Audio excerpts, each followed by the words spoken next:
All right, welcome to the player pool builder for Draftkings in week 6 for college football on the main slate. Let's get this thing rocking with the quarterback position. Uh, Top play at quarterback for me this week, and my number one core play. I'm going to have a hard time not kind of locking him across um, the 50K to first, $20 entries. It's going to be Ty Simpson of Alabama. They just lack a run game. They're going to throw the ball. Simpson's playing out of his mind right now. I think 300 yards and 3 touchdowns feels very in play. He would have had a monster game last week if it wasn't for that dropped long touchdown to Ryan Williams. So I think you're going to see north of 300, 3 scores. He's got rushing upside with a touchdown equity on the ground, given the lack of a run game. Vanderbilt should push them. And Vandy gave up a good amount of points last week to Utah State.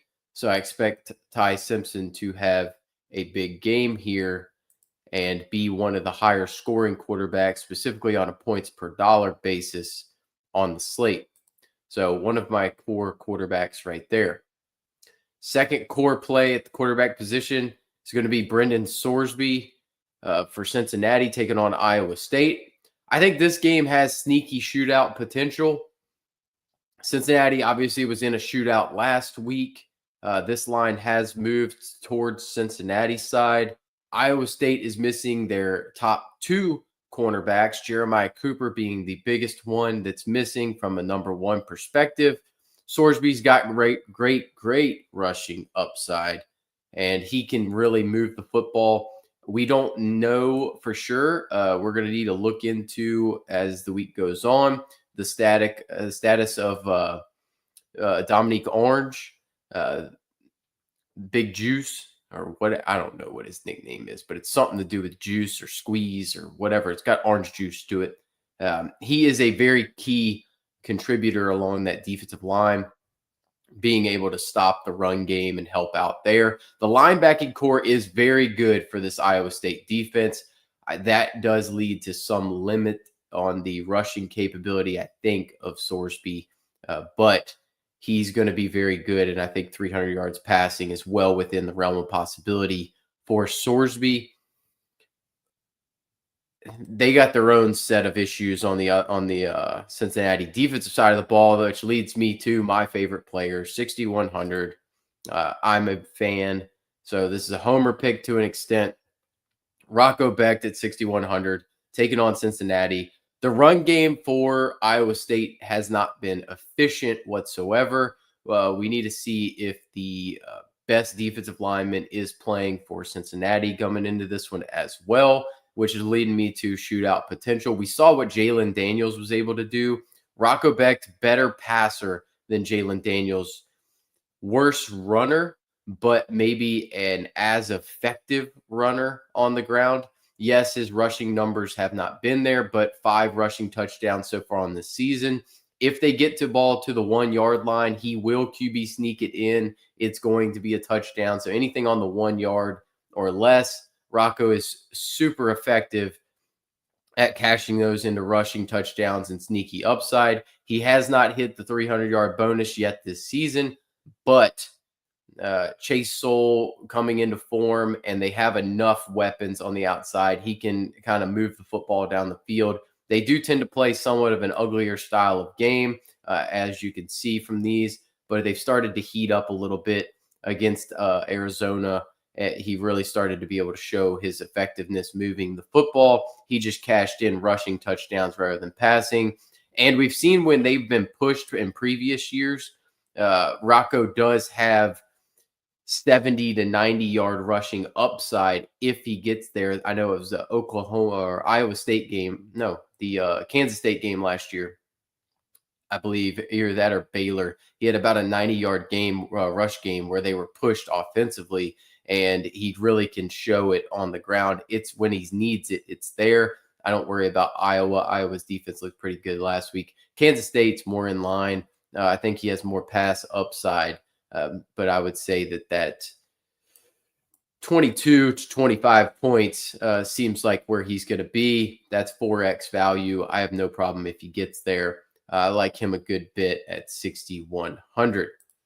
Looking at the GPP options, the top guys for me, I don't think people are going to spend up for Klubnik. He just hasn't been good so far this year. So I think we get lower ownership than he should.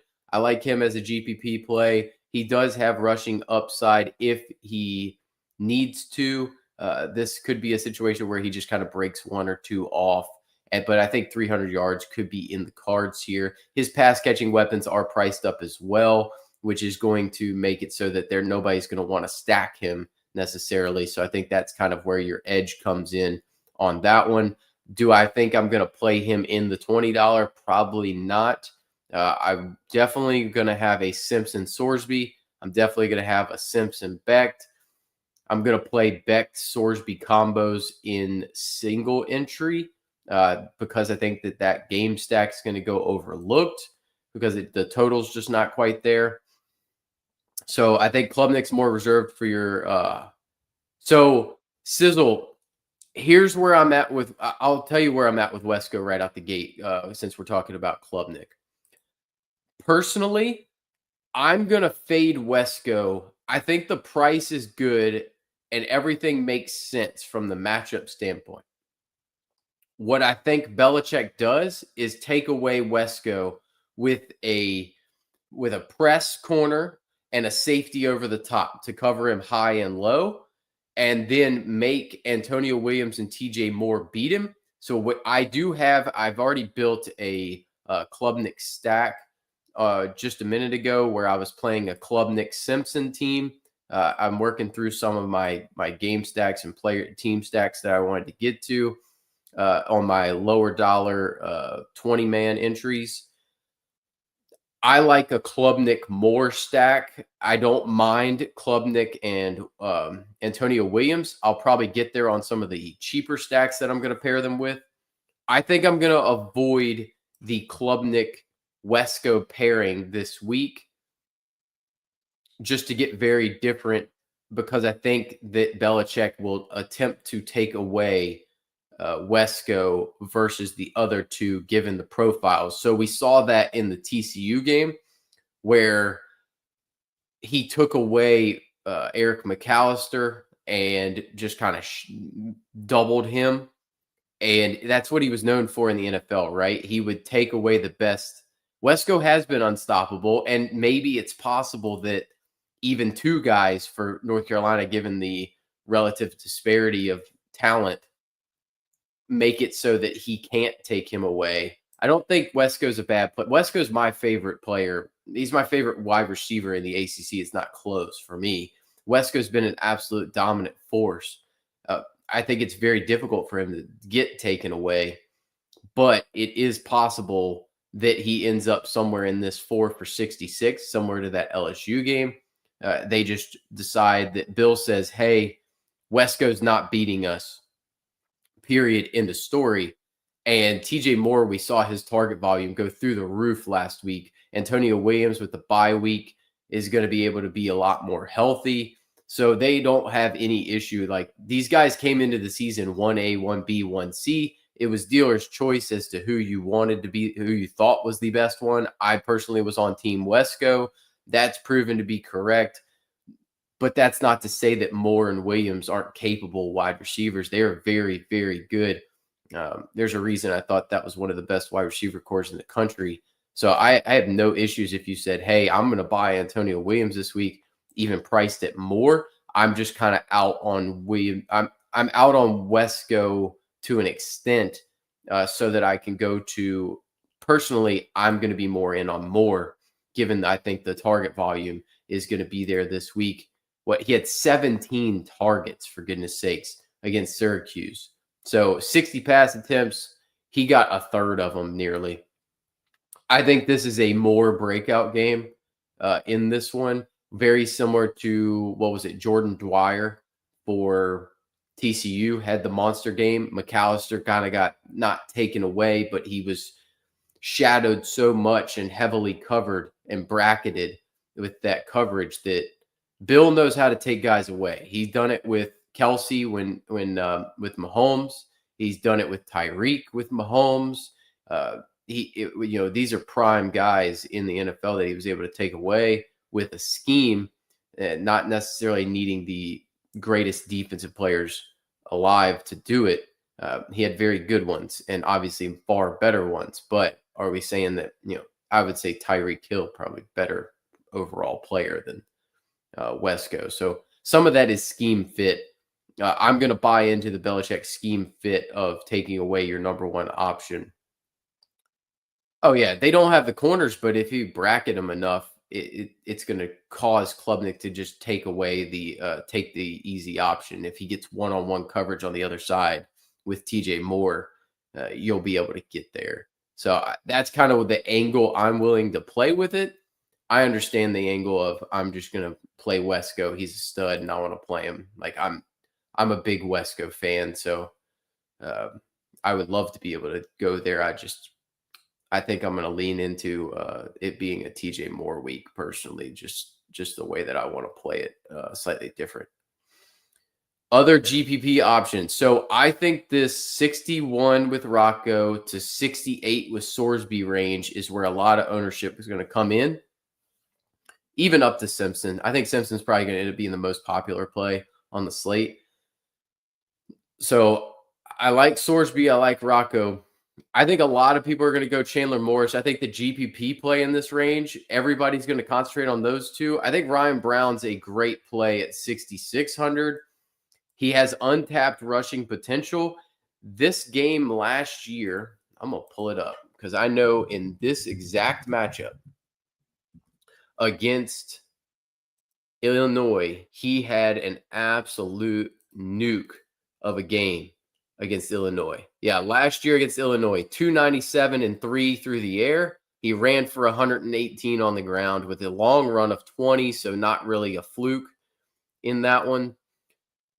I think there's upside here for a 50-plus rushing game and to approach that 300-yard mark. At 6,600, I think he can outscore Sorsby. I think he can outscore Morris. I think he can outscore Rocco. Pavia is going to get a ton of ownership at 71. So I think Brown makes for an interesting option. I like game stacking this game as well in ways.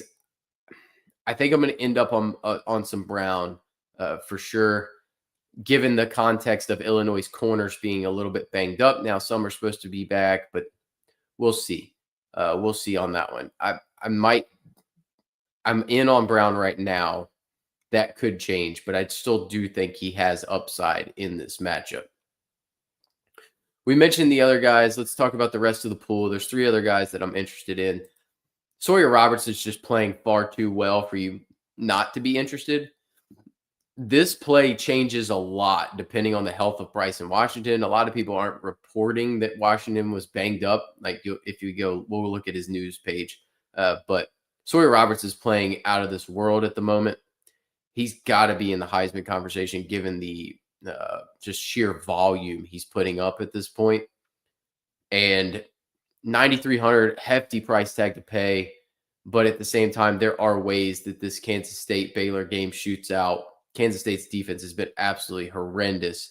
So Sawyer Robertson needs to be in the pool. No doubt about it. I will have some of him, but it's not near the amount as the other guys. I think a lot of people are saying this is a tight slate for price wise. I don't see it. There's a ton of value at wide receiver. Other guys in the pool, we mentioned Pavia.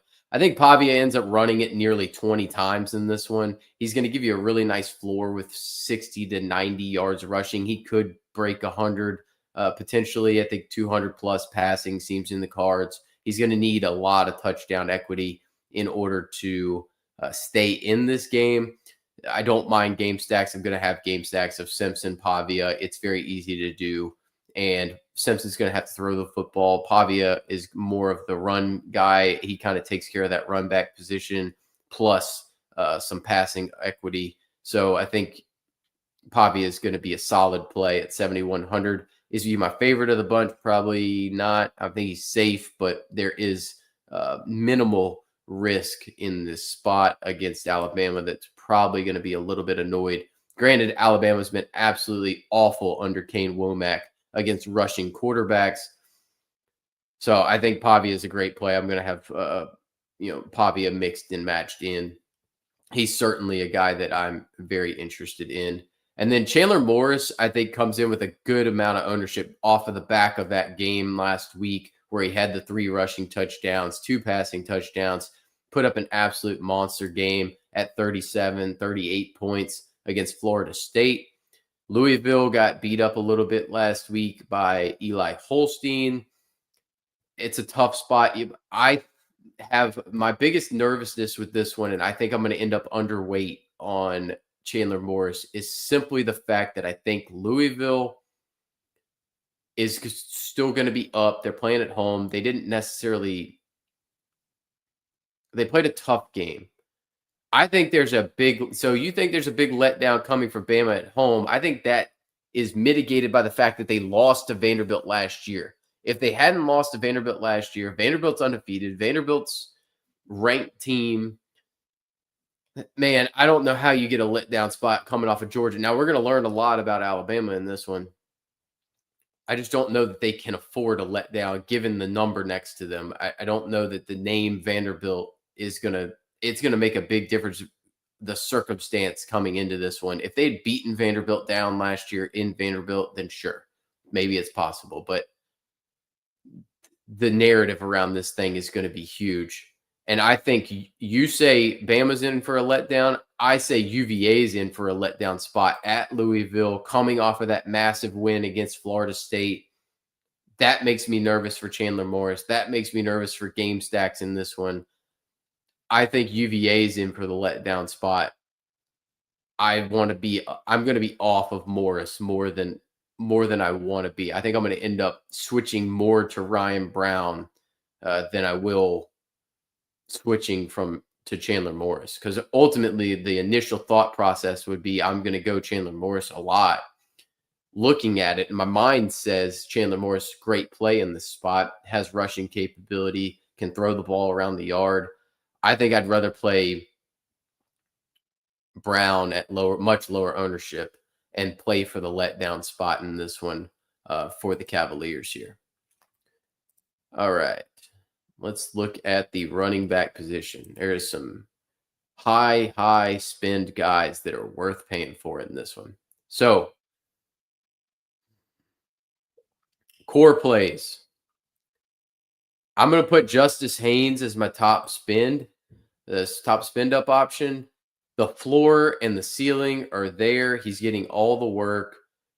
Wisconsin is absolutely brutal. They're just going to get beat up all season. I've called it before the season. If you go look at the comments in the Wisconsin preview video, I said Luke Fickell wasn't going to be the coach come Thanksgiving. I thought 3 wins was probably where they were going to end up. Wisconsin fans did not like that, did not agree with that. I thought they'd beat Maryland. So I might even be high with 3 wins. 2 might be on the cards because their schedule is absolutely terrible coming down the stretch. Ultimately, I kept saying that I don't think that Justice Haynes can keep getting away with these 75-yard touchdowns. Apparently he can. He's getting a ton of volume. I just don't see how he doesn't crack 20 points. So he's got kind of like a really nice floor. For the price tag, I think his ceiling is similar to Jeremiah Love. His floor is very similar. So I would prefer to just pay for Haynes over Love to save the $1,800 given the context of the slate overall. Love's a great play, but he's in the pool. I just think Haynes is the best play at the top, the best spend up option. Second guy that's going to be a core play is Adam Randall. I love Randall. He's getting all of the work. I believe the second back through in this system is currently Ezumame. I think it should be Gideon Davidson, but it's not yet. So Adam Randall is, and those backup guys are averaging like 1 carry a game. So play Randall. 6,600, far too cheap. He should be in the 7s. In this matchup, it's a good matchup for him. I'm going to lean on Randall consistently. I've been leaning on him. I leaned on him against Syracuse. I thought he's a great play. He just gets all of the volume. His price tag, he should have been over 7. He was 7 against Syracuse, and he was a great play. At 66 against North Carolina, he's going to get a ton of work, 20-plus point upside easily. He's probably my favorite play at running back, given that he's a workhorse in this system. He's going to be on the field. He's going to get touches. He's a weapon through the pass game as well, so he has a ton of added value. He's kind of a Dollar General college football version of Christian McCaffrey at this point, considering McCaffrey has been absolutely brutal from a touchdown standpoint. In the NFL, he just gets a ton of targets. So I think Randall is a fabulous option here. Next core play is going to be Ishmael Mahdi. We need to keep an eye on he's the Texas State transfer playing at Arizona. Oklahoma State is absolutely brutal against the run. We need to keep an eye on the Kedrick Roscano news. If he's back, it kind of lessens what Mahdi's going to do, but Mahdi's been very good since Roscano's been out. I think you could have a very similar line to this Kansas State game. Mahdi was a great player at Texas State. Would not shock me if he just absolutely obliterates Oklahoma State on the ground here. At 6,100, he's a fabulous play. He's one of the better points per dollar plays on the slate, right behind Adam Randall. So I think Mahdi, fabulous play. You got to be in on him, certainly. Next guy. All right. I'm going to buy this. I think Penn State kicks the snot out of UCLA at 5,600. Last core play, Katron Allen. The floor is amazing. The ceiling is there. He's outplaying Nick Singleton right now. He scored in every game. That's going to continue. Drew Aller, why are they going to put him in a bad position against UCLA? UCLA, ton of turmoil. Tino Sinceri luckily got out of there. Go find you another job, buddy. You're going to do great things. Just don't ever try to go to UCLA again. So I think you see double-digit carries for him. He's not really a super receiving threat, but he can catch the football. He has the upside to get 100 yards and a touchdown in this one. 5,700, great play. He's a good pivot off of Mahdi if you wanted to get there. I think some combination of a 8K plus guy, maybe a 7,500. We'll talk about him in a minute. With your Randall and then a Mahdi or Allen is kind of where most of my builds are going to be. I think there's not a lot of cheap options this week at running back. The most comfortable I am is at Allen at 5,700 as the cheapest one. But there's one more guy that's going to get plenty of work down there. So a decision point in this slate is Bryson Washington. If he is healthy and active and playing, he's the workhorse. It's no question about it. He burned us last week. I was heavy on him, and he had 77 yards and 1 touchdown. That was in the first half. Now, if we look at the news, this is where it gets funny. So look at the analysis here. Washington received by far his fewest touches of the season Saturday. They didn't realize he left the game. I don't know how they didn't realize that. Like, where is the news here? I knew he left the game because he didn't do anything after the 10 carries, and that game was in question. So what are we talking about, people? And then now all of a sudden it's a couple days later and we go, hey, it's unclear if he picked up an injury. He left the game before the half, you idiots. Like, what are we doing? Like, these people don't cover the sport well. Nobody said anything about it. I get it. But at the same time, do you think the workhorse running back for Baylor in a moderately contested situation against Oklahoma State isn't going to touch the football in the second half when it's a 2-score game? He's probably hurt, you idiots. Like, come on, man. Read the tea leaves here. So Bryson Washington's banged up. Don't know what it is. They're not going to necessarily say. We'll be able to trust the injury report once it comes out. He's questionable currently. We'll need to check and see if he's going to play. Luckily, it's an 11 a.m. kick. That'll allow us to set some things up. I would recommend building some teams with Justice Haynes in them. And since he's 200 less, and leave 200 or so on the table, have you a swap option. Switch in Bryson Washington if you want to, because that's an injury situation to monitor. GPP plays. So you want to talk about getting uncomfortable? You want to get real uncomfortable? I guarantee ownership is going to be low. You play Nick Singleton, you want to get uncomfortable. I don't know if I'm going to end up here, but he is clearly the best GPP play of the slate. He hasn't looked good. He hasn't been explosive. His long run on the season is 16 yards. But I know the man's capable of a 75-yard touchdown anytime he touches the football. He could do it twice in a game and pay off in spades. You could see 200 yards rushing and 2 touchdowns out of him, no doubt about it. So I think that he's the ultimate leverage play up here at the top. Now, are you sitting, if you're playing 1 to 5 lineups, 10 lineups, I probably don't get there. More than 20, I think you need to have a shot or two here for the simple fact that he can be the highest scorer if he does what he could do. There are paths to him getting there. So that is a GPP play and a half. I don't have the stones to do that in the $20, no doubt about it, but taking shots in the lower tier stuff, the 20 maxes, yeah, sure, I'll have a shot or two potentially, depending on my risk assessment and whether I have the cash in there for it. Second best GPP option, I think he comes in at really low ownership. If Isaac Brown is right, notice you got to buy low. I loved his pass catching role in this one. He played awful against Pitt. He was coming off the injury. He's not at full strength. The backfield was terrible. How healthy is he coming into this week? If he has no injury tag, I'm willing to take chances. I think he comes in super low owned, especially with Randall right next to him and the other guys in that 6K range. I think you can get Isaac Brown at single-digit ownership, and he has the upside to run for 180 and a couple touchdowns. Like, he is one of the better backs in the ACC as long as he's healthy. Question is how healthy is he? I think everybody goes more towards the Louisville pass options. I think that's a great pivot to get to Isaac Brown here.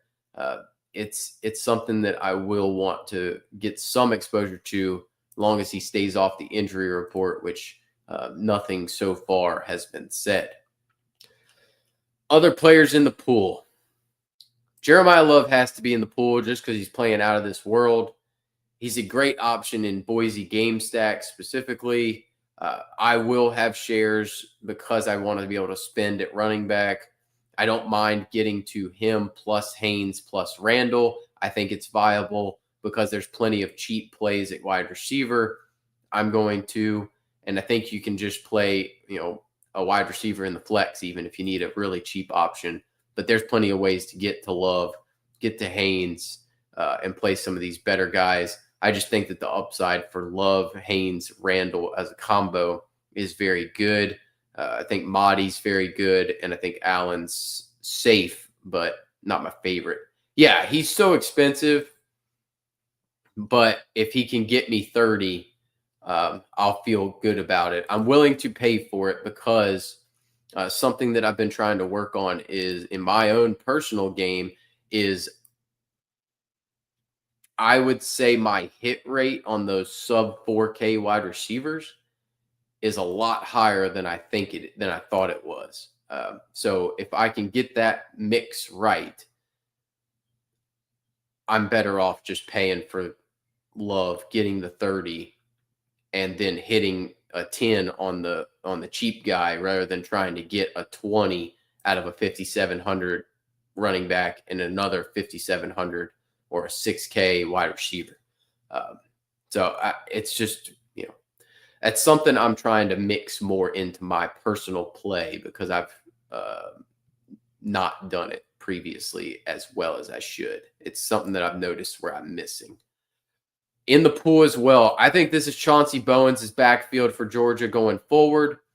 Too many fumbles for Nate Frazier has led to the opportunity. And that 119 yards against Alabama with 43 on the ground, he's caught the ball well. I think Bowens ends up seeing a heavy workload here against Kentucky. We saw it with Trevor Etienne last year where he had that monster carry game against Kentucky. These tend to be lower scoring, grinded out games against Kentucky with Georgia year in and year out. So you kind of can't ignore the trends here. I think Bowens gets 15 to 22, 25 touches potentially. So I think Bowens is a very good option at 62. He's definitely a pivot off of Mahdi, certainly pivot off of Katron Allen, and a way to get a little bit different in that range. Don't hate it. There is the potential for him to score multiple touchdowns in this one. I think I'm going to buy back in here. So it's mentioned 7,500. His projection is not going to be great, but he looked really good against UCF. Take it for a grain of salt. It's UCF. But 20 carries for Dylan Edwards, I think is a very good option. I'm going to want some of this because Baylor's been so bad against the run. I want to get pieces of this with Edwards. I do have a Baylor Kansas State stack that I've already built. I don't like Avery Johnson as a player, but I'm going to have a little bit of Avery Johnson in game stacks only. Dylan Edwards is somebody that I'd prefer to get to as the bring back in that Sawyer Robertson plays, or just getting him as a single entry, given the fact that he has that explosive capability and he wasn't even used as a pass catcher, and that's one of his better ways to get there. You can fade Love for Price. I don't like Jadarian Price in this matchup specifically. He needs touchdowns to get there. He's gotten them. He just makes me nervous. He's got 2 touchdowns. He got 4 touchdowns. He got 2 touchdowns. You're really buying that he finds the end zone 2 times in order to pay it out. If he finds the end zone twice, he pays it out. But he's got to find the end zone twice on probably 12 to 9 to 15 touches in this one. So I'd rather play Katron Allen at 5,700 personally. I think he's more likely to find the end zone multiple times and get you 100 yards on the ground. Explosive wise, yes. I think game stack wise, I have a theory that I could play Love and Price in that one, but game stack stuff's completely different than if you're playing player pool wise. So Maccabee, he's going to get all the touches in the backfield for the most part. Is he going to be efficient running the football? Probably not. But he's going to get you a lot of catches if he's not efficient in the backfield running the football. And Illinois, we saw what I liked Wayman Jordan last week facing off against the same Illini defense. I think the Illini are on a little bit of a letdown spot. They probably still win the game, but I think this thing shoots out a little bit more. In game stacks, I really like Maccabee. If you're stuck at 5,400, I don't hate going to Maccabee for the floor that he's going to give you with the reception totals. He's probably in this 18 to 20 point range, more than likely. Ew. Sizzle, if you play 4 running backs, good on you. I can't. My number one rule is play 2 quarterbacks.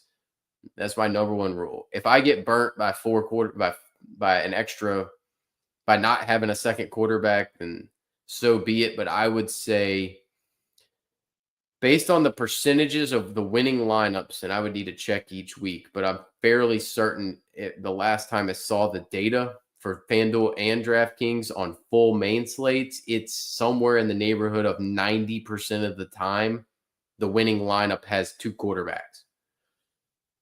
Just FYI. There's very much so a correlation between 2 quarterbacks and running backs, because from a projection standpoint, Rocco Becht is the lowest quarterback that I left in my pool, and his projection's 20.8. There are 4 total running backs. Well, 3 total running backs that project for more than that, and it's Jeremiah Love, Adam Randall, and Justice Haynes. And there are 0 wide receivers that project for more than that this week. So my 1, 2, 3, 4, 5, 6, 7. My 8th ranked quarterback projects for more points than, like, there's only 3 non-quarterbacks that project for more than my 8th quarterback. So play quarterbacks, usually. Not always going to be right, but 90+% of the time it's going to be right.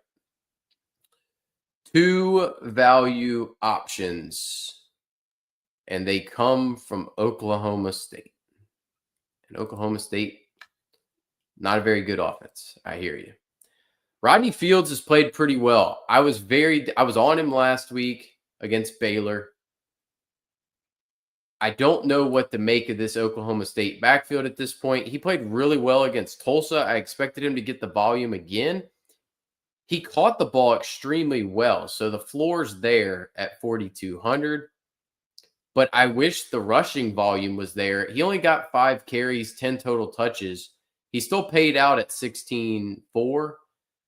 But can he get away with it with the pass catching volume? I don't know. It's possible. I just don't know. Instead, the other value option is Trent Howland, who got all of the rushing volume from Rodney Fields last week. So do we end up going to Trent Howland, or do you play Rodney Fields? I think those are your 2 options sub 5,400 that you can legitimately play. Carson Hansen caught the ball pretty well against Arizona last week. I probably lean Fields for the explosive capability, but I don't know that Howland's a bad play if you're there. I probably would just prefer to go to wide receivers in that spot, though, because there's a lot of good wide receivers that are cheap for me. All right, core plays at wide receiver. I love Braum offense number 1s. Top core play for me is Chris Bell. He had a heck of a game last week. Low ownership, 6,200. I was in on him. Ended up stacking him up with Miller Moss. Nobody wanted to play Miller Moss at 5,700. I did. It came out pretty good. 10 catches, 135 yards, and a touchdown. He's really developing into the wide receiver 1 in this offense. They have not needed to use him until this game. I think against UVA, they're going to need to use him. They're going to get pushed a little bit, especially with the backfield issues. If anybody's going to take off, though, it's going to be Bell. I'll take Bell as my top option on the slate for as far as the core plays at wide receiver for me. Now, that's not to say that I'm not going to have a lot more of this guy. Everybody knows it's a controversial take. I don't think Ryan Williams is as good from a production standpoint as Jeremy Bernard. I would rather play Jeremy Bernard. So give me Bernard. I think he's more likely to score. He's going to touch the ball on the ground. I think he's more likely to get more catches. Do I think that Williams is more likely to go over 100 yards? Yes. I think that's a very fair assessment. I just like Bernard. I'm more of a Bernard guy. I'll save the 1,200 in most spots so that I can play better players around him. Give me Jeremy Bernard. Now I will have plenty of Ryan Williams, and I'm going to stack both of them in a number of teams. But Jeremy Bernard, great play. They're very similar from a production standpoint. But if we look at the consistency, hey, look at this. One of them has sub 10 points in 2 games. One of them has 37. So the ceiling is with Williams, obviously. The floor is Bernard. And they're still ceiling for Bernard. I think Bernard is the Robin to, or it's hard not to say that he's the Batman at this point, because I don't trust Ryan Williams as much. I'd rather play Bernard. You see that in the FanDuel pricing. FanDuel priced Bernard way more than Ryan Williams. Finally, it was about time. So Bernard, core play, no doubt about it. We're going to get uncomfortable with the final 2 core plays. I mentioned I love players that are sub 4K this week. There's a lot of good wide receivers down here. Next core play, Michael Jackson. Not the one that had Neverland, but he's still good. He's a talented player. This Illinois pass defense has struggled. Mekhi Lemon absolutely torched them last week. Is Michael Jackson Mekhi Lemon? No, but he played with him at USC. He's been good, consistently in the double digits here. 4 to 7 catches each week. Hasn't really gotten the touchdown equity to go his way. They will get him matched up really well. I like Jackson in this one. I think he's a great play as a standalone, even without Ryan Brown. But if you're playing Ryan Brown, I would play Jackson with him. 3,600, fabulous price tag for him. I think they're going to have to chuck it. This is a game that I like to go like stacking up a little bit. So Michael Jackson, definitely a core option for me, guy that I really like in this one.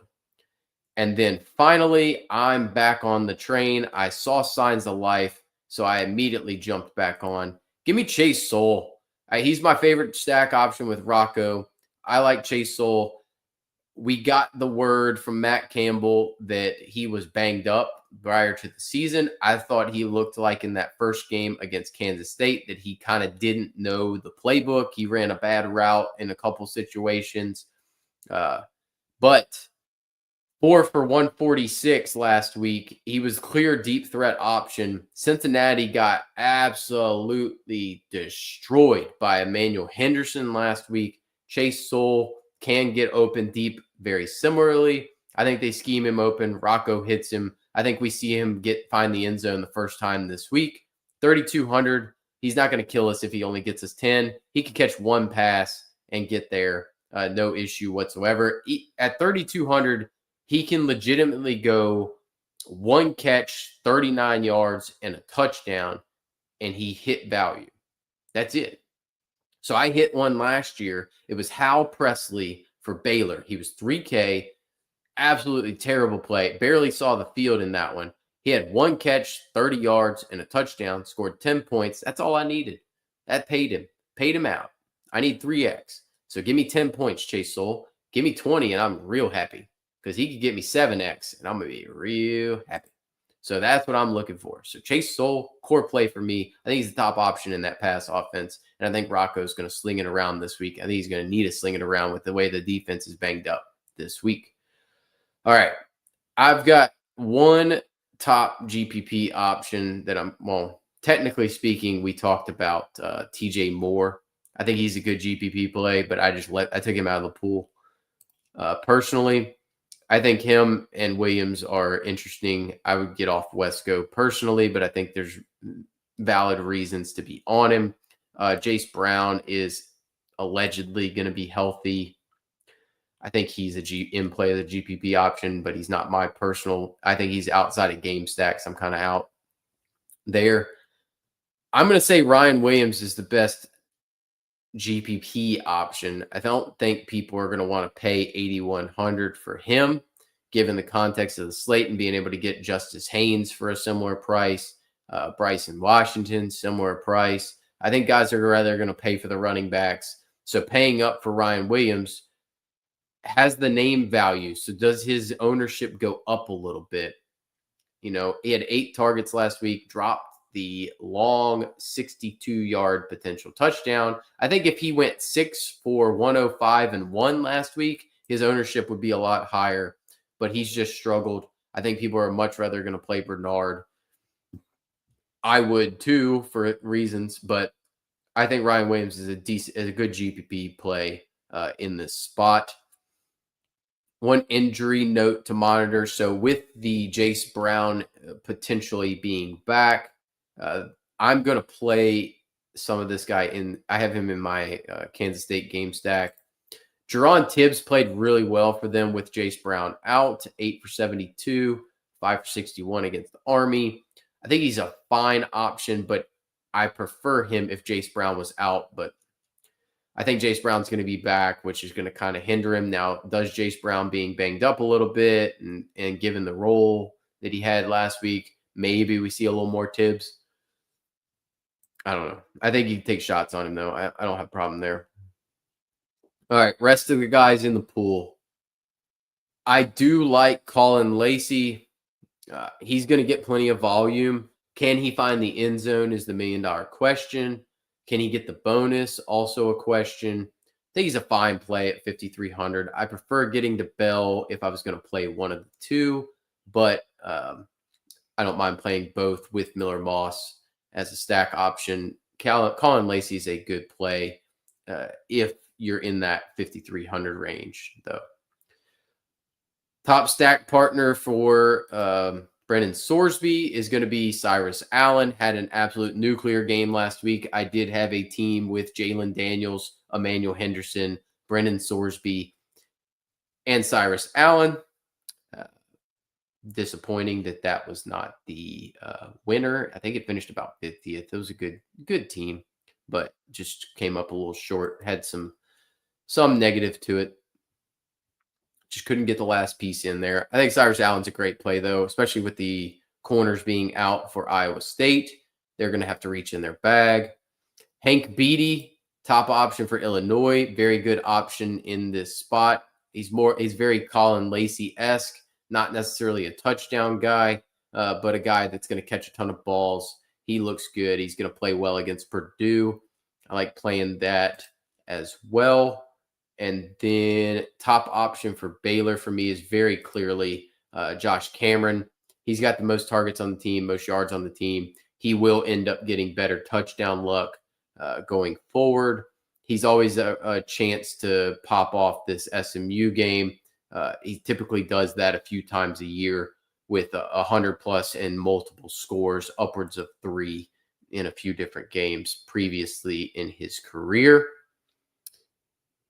4,900. I think you leave Jordan Faison in the pool. He's not my favorite option for this Notre Dame team, but if you do want to double stack and play some of the pass game or play one of the running backs and one of the wide receivers, he's a viable option.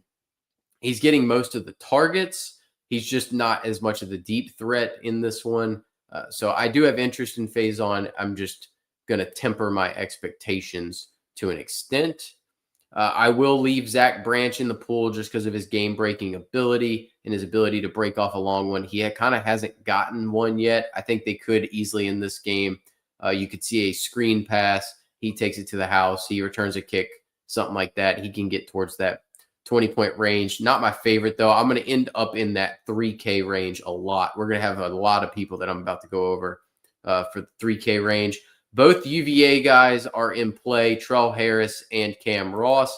Cam Ross, much more your PPR guy that's just going to catch a lot of balls, a lot of volume. I'm going to prefer to stack.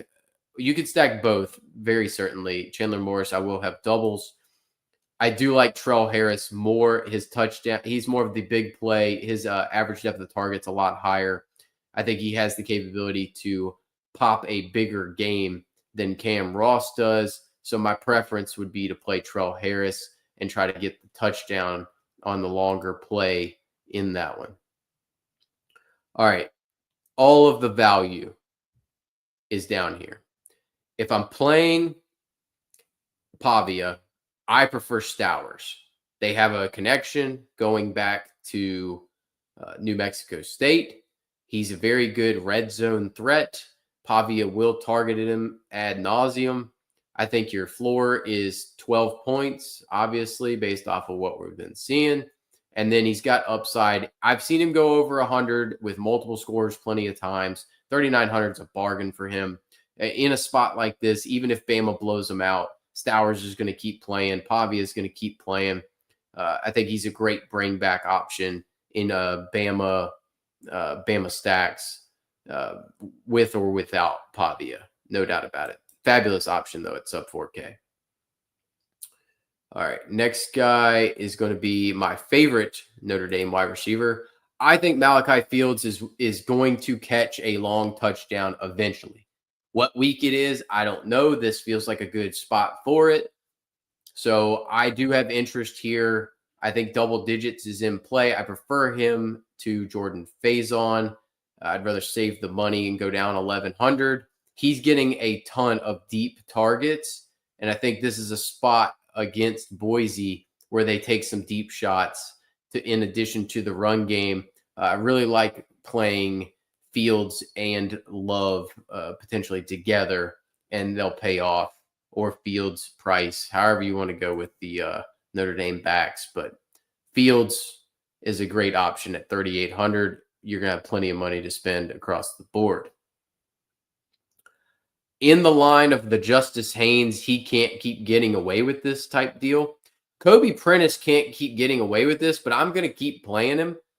At 3,700, somehow he scores every week, and he's on the field for 15 routes, maybe. Like, he's just on the field and scores. Last week he had 1 catch, 73 yards, and a touchdown. So I guess you just keep him in the pool. If you're around that range, sure, go ahead. You can play Prentice. He is in my game stack for Kansas State Baylor. So I don't mind getting there. Just know that there's high risk in this play because the likelihood of him doing anything other than catching a touchdown, if he doesn't catch the touchdown, you're in deep, deep waters.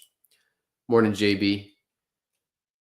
So next guy in the the lower range here, there's a ton of low range plays. We already talked about Michael Jackson as a top tier play. If I'm going to, I'm not, he's not in the pool, but talking about Boise Notre Dame game stacks, if I'm playing a guy, I'm playing Chris Marshall. He's a big play threat.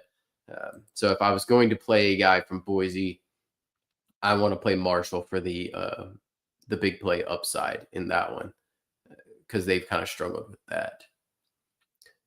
All right. If you want to get off of or get different from the Eli Stowers play for Vanderbilt, I'm going to keep Trey Richardson in the pool. He's been the best wide receiver so far this season. I will mix in some of him with Pavia. He's on the field a lot more. Stowers has kind of been coming off here and there in different situations. Richardson's on the field consistently. They've been scheming him up to catch the ball. I do like Richardson. Could you play Pavia doubles? Man, that would be getting real weird. I don't know that I could get there. I think Pavia getting there is going to be based solely off of his rushing volume and finding the end zone once or twice through the air. And I would prefer to play it through Stowers, but Richardson is an option if you got stuck at 3,400. The one guy I like better below him, other than Chase Soul is by far away my favorite option down here. I will like getting there. I don't mind Colin Dixon in this spot. He's been getting decent volume, but it's not ideal. He's more of the bigger play guy for Illinois. I do have an Altmaier double with Dixon and Beatty, and then bringing that back with Ryan Brown and Michael Jackson. I do like that as well. So that's kind of the pool for me of my baseline. Game stack wise, I'm going to have UVA Louisville, certainly. I like building that with Chandler Morris, probably a Chandler Morris Trell Harris combo. And then my decision point is, do I want Miller Moss with Bell and Lacey, or do I want Bell and Isaac Brown? So that's kind of my decision point in that one, because I know I want Morris and I probably want a single, but I could go Morris doubles with Bell and Brown, or I could go Morris with Harris and then go Moss with Bell and Lacey. That's the decision point for me. I haven't quite figured that one out yet. Bama Vandy, clear, obvious. Like, just play Pavia with it's easy. You play Pavia with Stowers.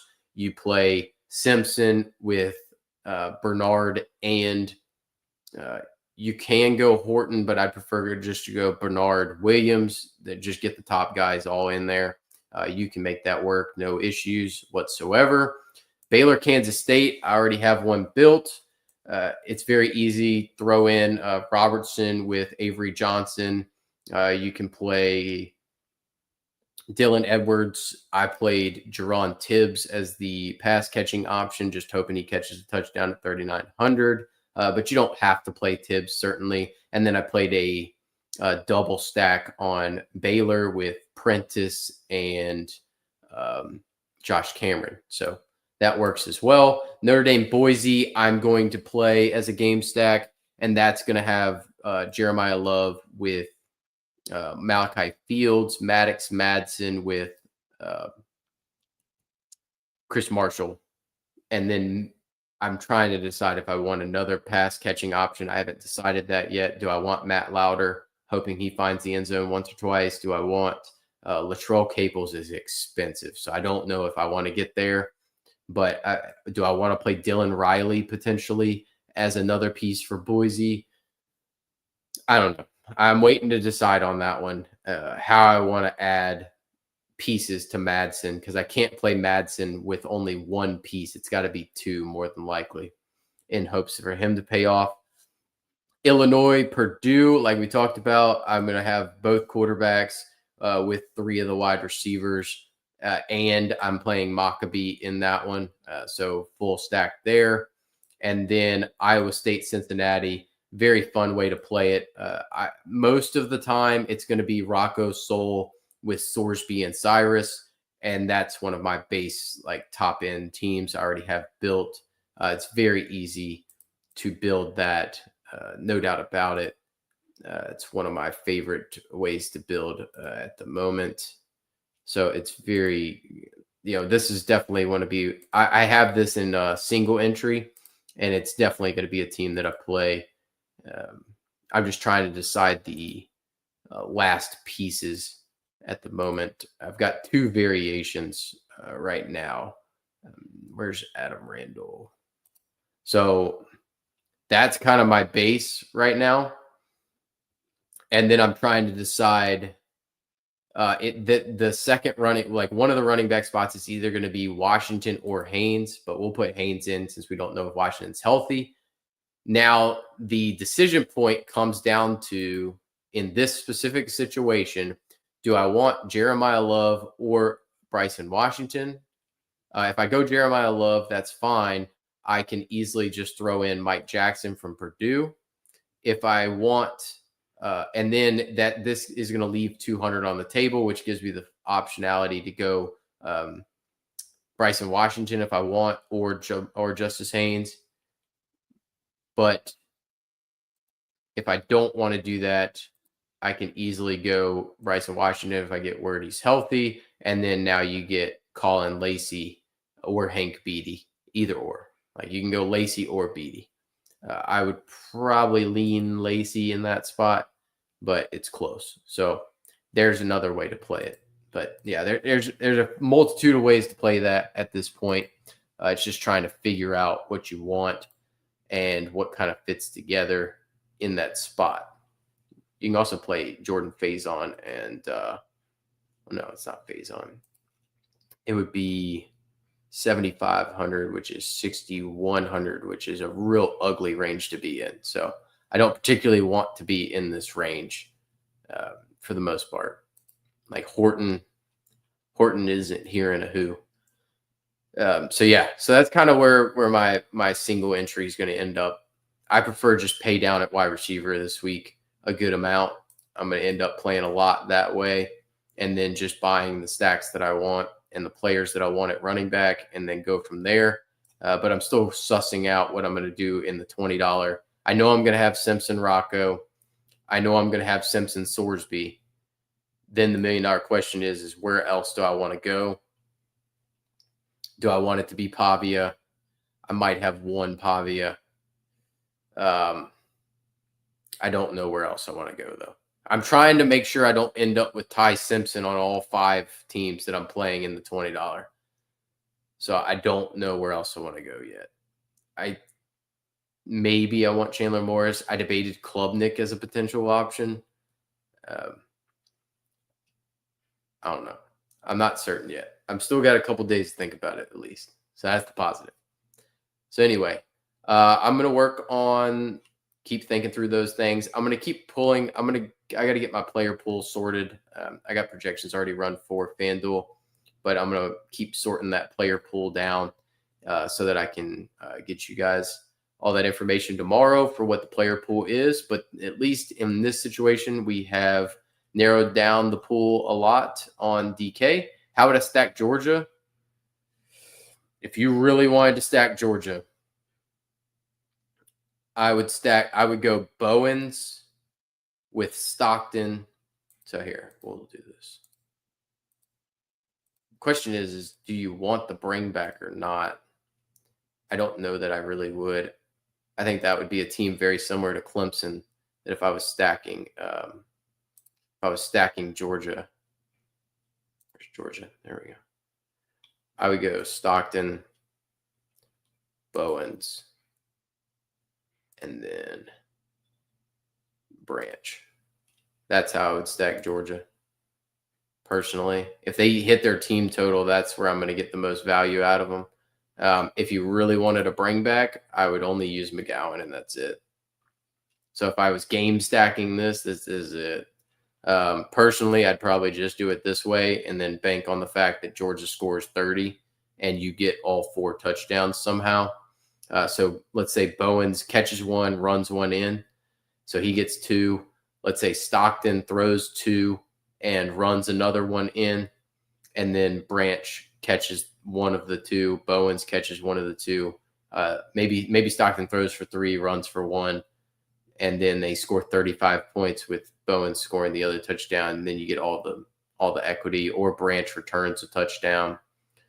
That's the only way I would stack Georgia this week, though. Colby Young's far too expensive. Yeah, I mean, Mike Bogo could do that. It's possible. If they're going to, they need to start throwing the ball more vertically and not horizontally. That offense needs to get vertical in a hurry if they're going to start getting more explosive. So there's ways to play everybody. It's just one of those things you got to make decisions and play who you want. And hopefully you get the puzzle piece correct without going too far off script. All right, I will be back tomorrow for FanDuel, and then Saturday we'll have Live Before Lock. I've enjoyed doing that, actually. Every day at 9:30 we'll be live, 9:30 Central, 10:30 East, and we'll have some discussion as far as where Bryson Washington is health-wise. As I mentioned, Iowa State's DBs being out is going to be a big deal, so that's going to be an issue point. And I'm going to work on FanDuel right now so that I can get that taken care of, so that I have some better information and a much more narrowed down pool than it is right now for me. So I will see you guys tomorrow. Y'all have a good day.